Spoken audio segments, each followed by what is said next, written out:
Paul Cycus, Good News Planet. I'm here with my good buddy Reid. Hello, Reid. How are you? Doing great. Good to see you, Paul. It's been a while. It's been a while. Everybody knows that we've been covering Reid, actually, Soanya, and Darshen for many years now on his and the family's adventures. And tell us where you're coming back from now. Oh, okay. After the 1,000 Days at Sea expedition, we were in New York for a while, and we got the supplies to fix up the boat and sailed down to Guyana.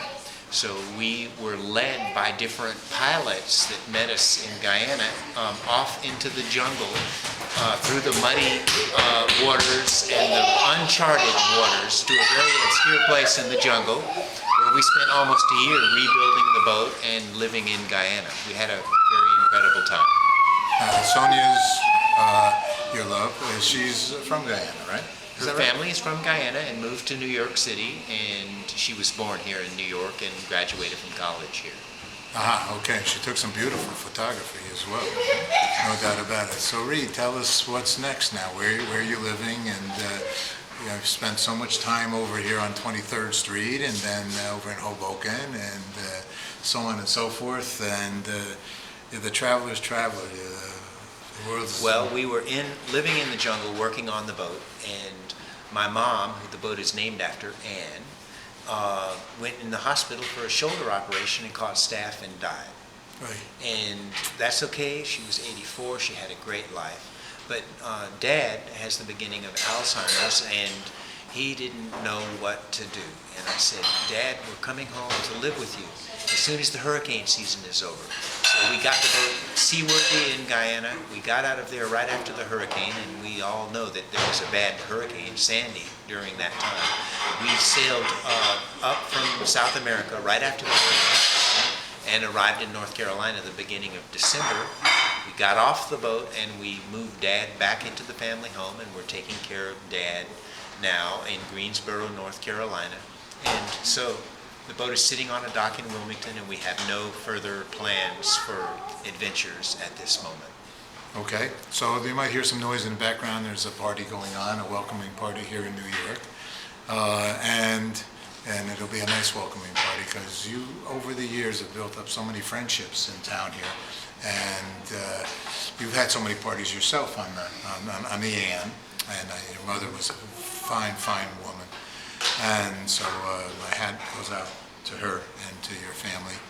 And your whole family's wonderful. So you're going to, geez, to hear you say nothing planned right now is almost weird to hear. Yeah, that's how it is. We're going to care for Dad a while. That's our new mission. That's a beautiful mission. And so, and Anne, how is Anne, your boat, the schooner? How is she? How's she doing? Well, the mighty schooner Anne that sailed the longest sea voyage in history. We nearly finished rebuilding her in Guyana. We didn't have much of a budget. We had to work real hard. Couldn't do it as fast as we wanted to, but we did work real hard, and we did get a lot of work done. And now the boat is sitting, and she's in good shape. She'll sit for as long as she needs to, but of course she needs a lot of work still. Now, is she home where she was built, in essence? Yes, right. We sailed her back to our home port river, the Cape Fear River, and that's where the schooner is now, back where she was born. And it's kind of interesting that we sailed back home to Dad to care for Dad. Okay, what's good news for you, Reid? Well, I guess the good news is that our little family is healthy and happy after all the adventures we've been through, and we're lucky we succeeded at our life's mission to accomplish the longest sea voyage in history, and now we're living with Dad and doing a family thing, and I think that's all good news for us and an inspiring thing. I think more people should do what they can to care for their old folks. Sounds good. All right, Reid, thanks so much. Okay. My friend. Hi, Paul Cycus, Good News Planet. I'm speaking with Soanya and I. Hi, Sonya, how are you? Hello, Paul. Speak up because we're going to record this and we have this party atmosphere here, so we want to make sure we can hear you. So now you're back from, in essence, your home country, kind of.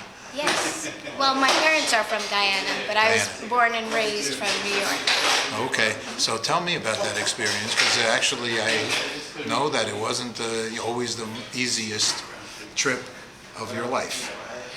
Well, it was an amazing time that we had there. I mean, of course, it had its challenges, like any trip in which you are entering a foreign place and have to adapt to what's there.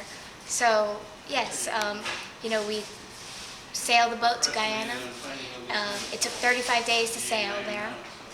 That in itself was quite an adventure. But we arrived boat intact, people intact, and then we prepared to fix her up. And that wasn't always as easy as it sounds. We had to get the people there. We had to be very creative with the problems that arose. And on our budget, as it were, non-existent, we had to really try to think of what was the highest priority of what had to be fixed. But we also had a great cultural experience as well. Even for me, the language wasn't as much of a problem for me as it was for Reid, because I grew up with the tones of the Pidgin English that's spoken there. But everything else was quite, very new and foreign, and you can't help but compare it to how they do it in New York or how they do it in the States, And the money, there was a conversion thing that you always had to have in your head as you were purchasing things. But by the time we left, 10 or 11 months later, we definitely felt like we had become part of the local culture and was sorry to leave it, and had a great time. But of course, there were other things on the future. Tell me about Darshen, because Darshen, the last time, in your historic trip, you had to leave, I think, was it 305 days, 306 days? Off of Anne, near Australia, and because you had found out you were pregnant some years ago, and now you have a big boy. Yes, time flies, and so he was almost 2 years old when Reid got back from the 1,000-day voyage and met his son for the first time. And we spent a year in New York City trying to promote our books, trying to promote our story. And after that year was up, we found that the boat needed to be repaired. It had spent 3 years at sea, and it was just getting worse, and it just needed everything from varnishing to woodwork to the hull needed some work. I mean, painting was the last thing. It was just cosmetics. There was so much more. And Darshan, at this time, was now 3 years old. And when we headed off to Guyana, we sent him to school at the local school. And he began to pick up the language, the Pidgin English that's spoken there. And he celebrated all the holidays with the kids, his classmates, and he played with them, and the grass and the mud and all that. And he saw all kinds of things in the jungle that we saw, odd creatures, and he saw a jaguar, not a live one, but definitely in person. And he had a great time, and our sail back was thankfully uneventful. And when we got back to Greensboro, we then put him into play school. And so now he's on land and going to school and adjusting to a different sort of life. But at the same time, where there's kids, there's always fun, And Soanya, you're a real tribute. I'm going to be there for Reid's dad. That's very kind of you, and I know you like him, and you're always fond of the family, and Yeah.